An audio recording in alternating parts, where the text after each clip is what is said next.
never know how to start these. So, here's another one. A common question I get is, what's the point? What am I doing here? What am I supposed to be doing? Can you help me find my life's purpose?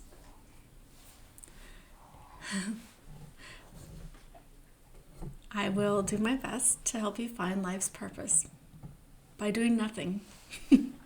First, I want to say that we're always constantly looking at improving ourselves. We are constantly trying to fix ourselves, to improve ourselves, there's something wrong with us, so we have to maybe repair it. Maybe we're not pretty enough, we don't think. And so we put lots and lots of makeup on. Maybe we feel that we're getting old and we start getting all our lines and our wrinkles and our face falls down, and so we go and we have our face lifted up again, so we get our facelift. Maybe we're at the gym all the time. Maybe we feel bad when we don't go to the gym. Maybe we eat a lot. Maybe we eat to snuff out this feeling of incompetence. And we gain weight. And we basically abuse ourselves. We're abusing ourselves with food. We're abusing ourselves with exercise. We're abusing ourselves mentally. We're abusing ourselves thinking. All this noise that's being told to us is true. Maybe we're a bad parent. Maybe we didn't have our child listening to Baby Einstein. Maybe we didn't have the money to buy our baby toys that are imperative to cognitive development, and so we just gave them a box. I'm glad you gave them a box, by the way. Maybe we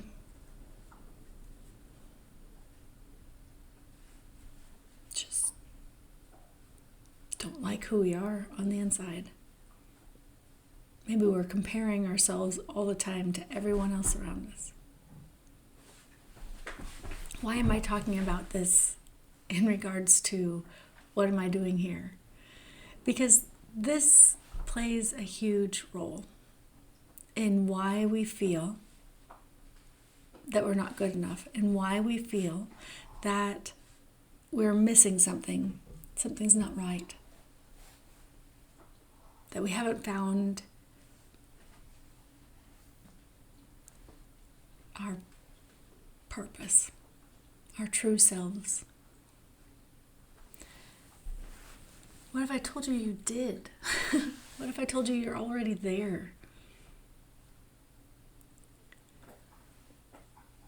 When we work on comparisons, when we work on analysis, when we work on labeling, judging, not only those around us or the world around us, but ourselves, then we're not actually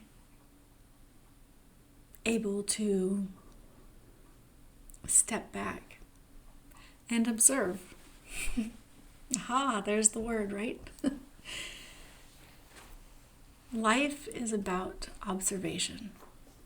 Because really, whether you see a situation that is going to happen and you can't stop it, let's say that you could tell there is going to be a giant earthquake or a volcano or a flood or tsunami or something, and you foresaw it coming, and you could go out like Paul Revere and say, the flood is coming, the flood is coming, the flood is coming, but you can't stop the flood. And if you did nothing, you can't stop the flood.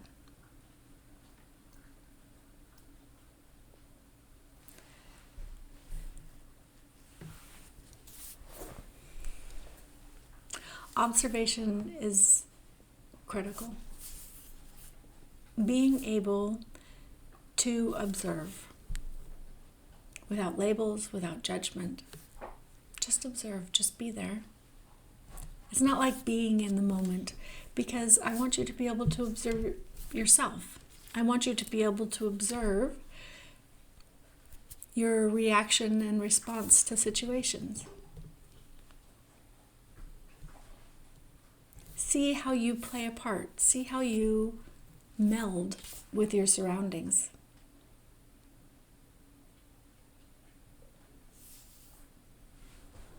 Observe how your energy changes in different scenarios, in different rooms, different environments.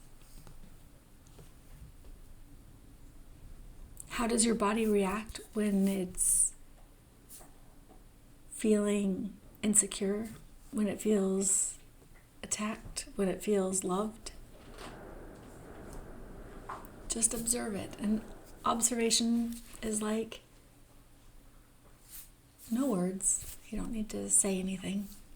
Like, just imagine you're outside and all of a sudden you see a hot air balloon out of nowhere and it's just floating across the sky.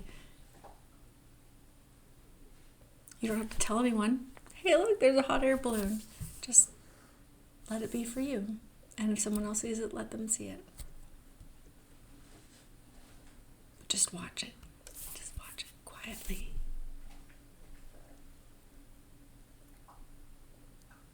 No words. How do we practice this?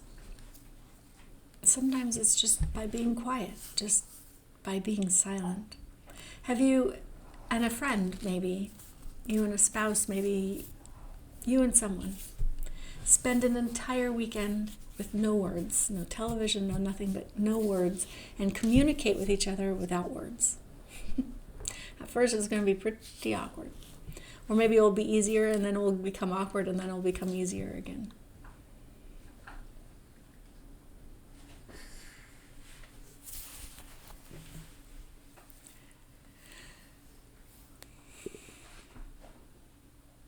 I think sometimes we're looking for answers that are already inside us. We're already connected to the other side of the veil. And our consciousness, our intelligence, resides on the other side of the veil. And when we get messages coming in, people think, oh, those are your guides, but it's you.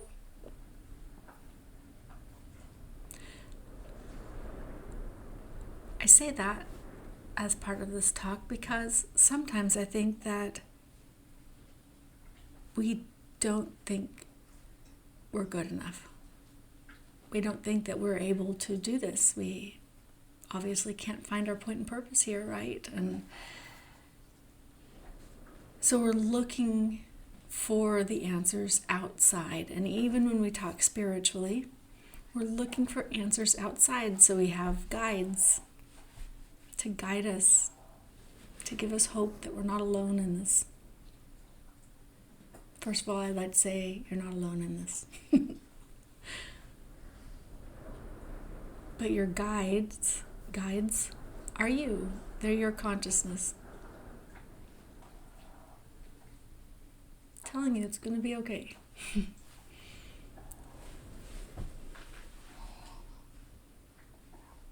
There's so many different topics, different points of conversation that we can have. Everything from what it's like on the other side of the veil, to what we're doing here on earth, to communication from those that have departed. And the good thing is it all works the same. It's all connected. All of those questions are connected, every single one of them.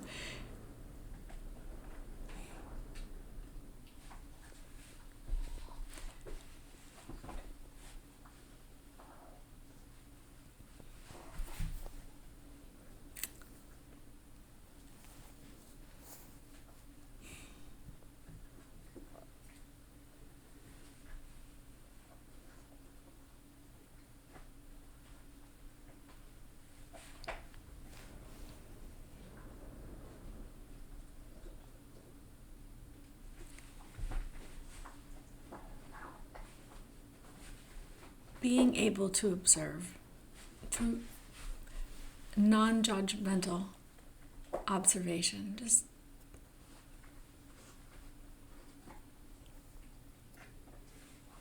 allowing that hot air balloon to glide across the sky with your thoughts and your judgments and everything else. Just let it float across the sky. You will feel your own self lifting. But you got to give yourself a break.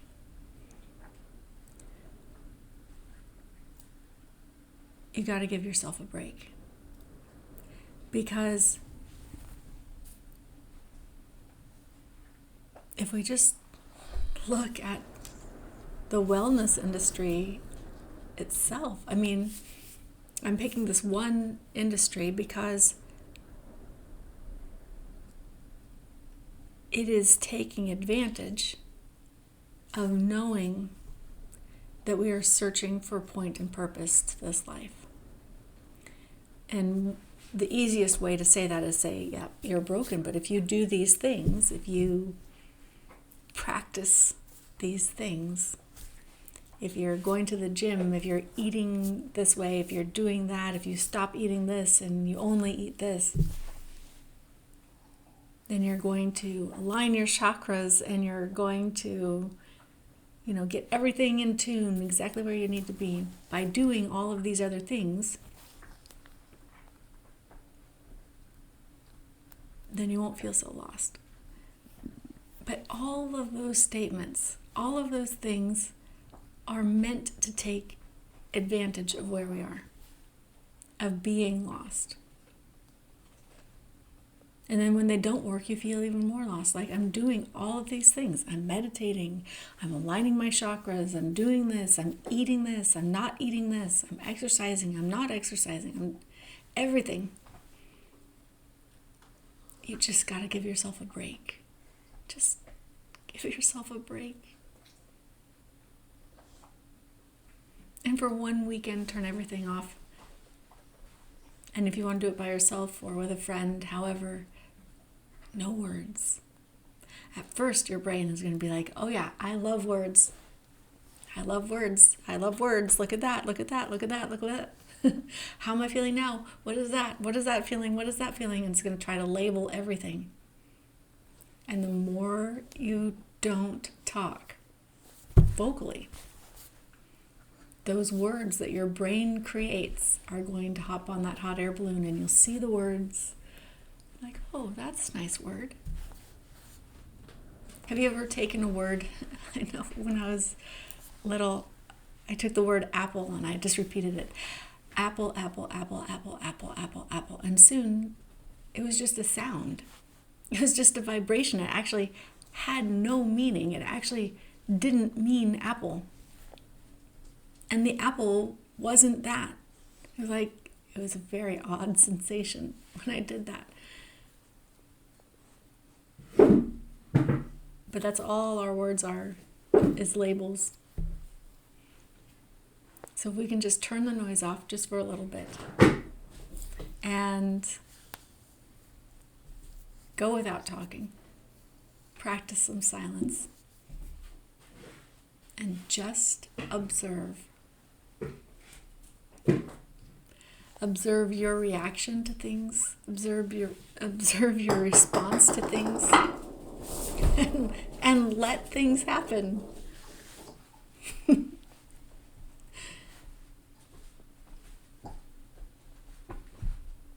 Because there's no perfect. We're not going to be there. Because we're already there. We're already just as we're supposed to be.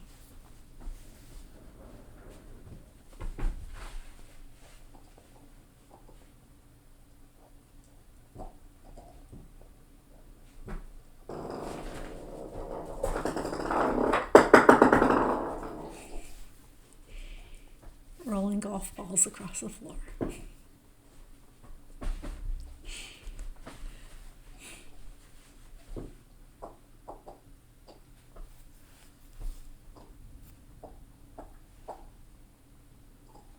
So I can't tell you exactly what the point and purpose of life is, but I can tell you what I've learned, and that is just observe.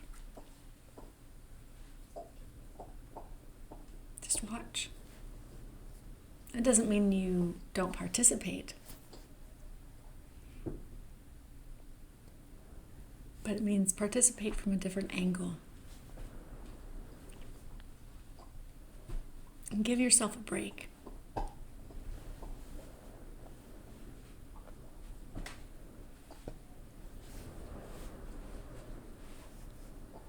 That's all.